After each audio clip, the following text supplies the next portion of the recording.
मेरी दादी हॉस्पिटलाइज़ थी और मुझे अचानक से ये बात पता लगी कि दादी हॉस्पिटलाइज़ है। मेरा दादी से बड़ा लगाव है।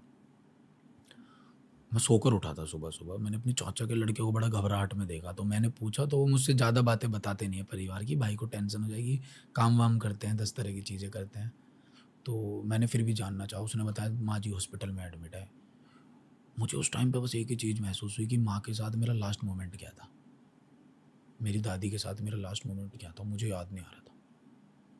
मैं फटाफट से हॉस्पिटल में पहुँचा और मैंने उन जिस कंडीशन में उनको देखा, वेंटिलेटर पे, मैं मैं रोने लगा वहाँ पे। मैं डॉक्टर के पास गया, डॉक्टर ने मुझे पहचान लिया था। मैंने कहा देखो डॉक्टर साहब, कुछ भी जान लगा दो, आप इनको बचा लो। उसने कहा अमित नहीं यार, बहुत मुश्किल चांस है। तो अभी मैं घर पे गया, तो घर पे रोआ-राट मचा हुआ था बहुत ज़्यादा, क्योंकि दादी के बहुत करीब हैं सब, दादी का संघर्ष सबने बहुत देखा है। तो जब मैं घर पे गया, मैं मेरे छोटे भाई को रोते हुए देखा और मुझे बड़ा दुःख हुआ। मैंने कहा यार अगर ये रोएँ तो इनके लिए दुनिया में आग लगा दें, छोटे भाई हैं हमारे और ये रो रहे हैं सामने, क्योंकि दादी की बात थी, लास्ट वो चल रहा था। डॉक्टर ने कह दिया था टाइम ख़त्म है, आप तैयारी कर लीजिए।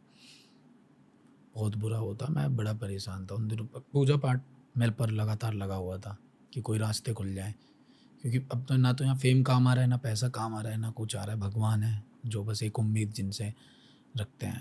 तो मुझे किसी ने कहा कि अमित आप जल चढ़ाइए, दूध चढ़ाइए, कल के दिन ना आप दूध चढ़ाइए।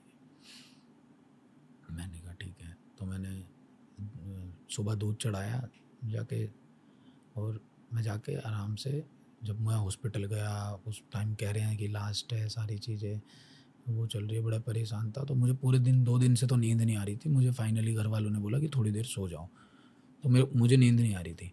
अच्छा, मैंने उन दिनों गर्मी का मौसम था, जून मई-जून का बहुत मौसम था, तो मेरी दादी हॉस्पिटल में बिल्कुल ऐसी इस कंडीशन में थी, तो मैंने भी उन दिनों सोचा कि मैं ज़मीन पर ही सोऊँगा। अगर मेरी दादी में की ये कंडीशन है तो ना मैं एसी चलाऊँगा, ना मैं पंखा, मतलब मैं कोई ऐशो-आराम वाली ज़िंदगी नहीं जीऊँगा कि गाड़ी में घूम रहा हूँ, एसी चल रहा है, घर में बेड पे सो रहा हूँ, ज़मीन पे सोऊँगा, चाहे तपती गर्मी में रहे, चाहे कैसे भी रहे। तो रात के 12 बजे से 5 बजे तक मैं करवटें बदलता रहा। मुझे पता था बस अब मेरे पास फ़ोन आने वाला है जिसमें बोलने वाले हैं कि ऐसे-ऐसे हो गया। मेरी 5 मिनट के लिए नींद लगी होगी, क्योंकि 48 घंटे से ऊपर हो गई थी, तो वो ऑटोमैटिक आपको नींद आ जाती है। अब जब मेरी 10 मिनट को लगी, तो 6:30 बजे का टाइम हो रहा होगा, 5 बजे के बाद से। मेरे वीडियो कॉल आती है चाचा जी की। मेरी आँख खुली एकदम से, वीडियो कॉल पे दादी।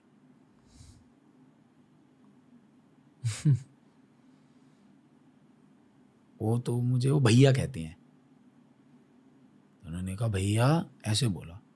और फटाफट गया बाथरूम में। मैं मतलब उस कुछ पहन कच्छा ही पहन रखा था मैं अपने कमरे में, वॉशरूम में या कमरे में कहीं पे गया। मैंने फटाफट टी-शर्ट पहनी और लिया ड्राइवर को, और मैं फटाफट जाके हॉस्पिटल में मैं पहुँचा। तो मैंने डॉक्टर से पूछा कि क्या हुआ? डॉक्टर ने कहा पता नहीं। कह रहे हमें नहीं पता यार।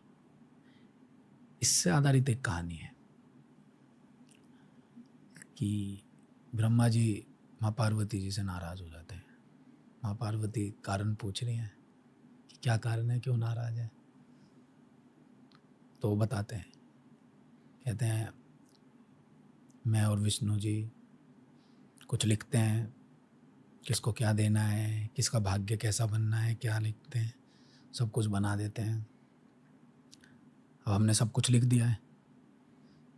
फिर वो व्यक्ति भोले बाबा की पूजा करता है।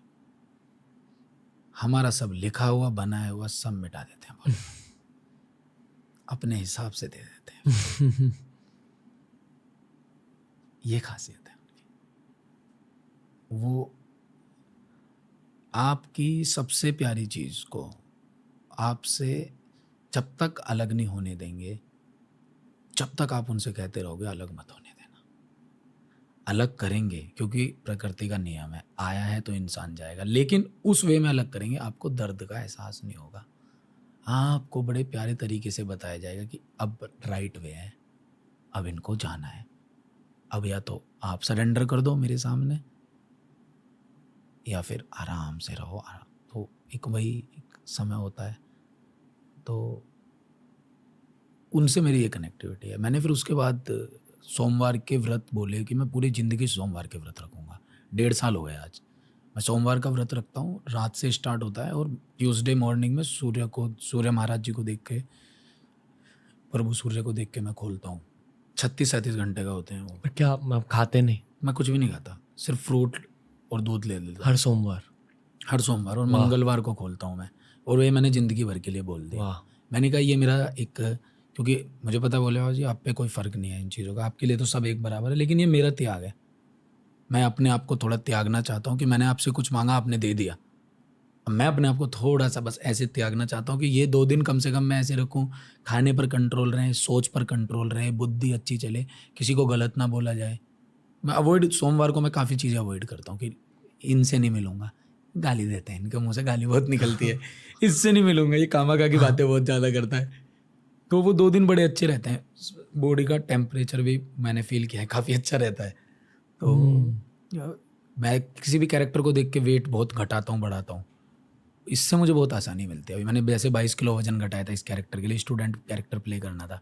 तो बड़ी आसानी मिलती है, जल्दी हो जाता है वो। तो ओम नमः शिवाय। ओम नमः शिवाय, हर हर महादेव। हर हर महादेव भाई। तो बहुत उनके अंदर एक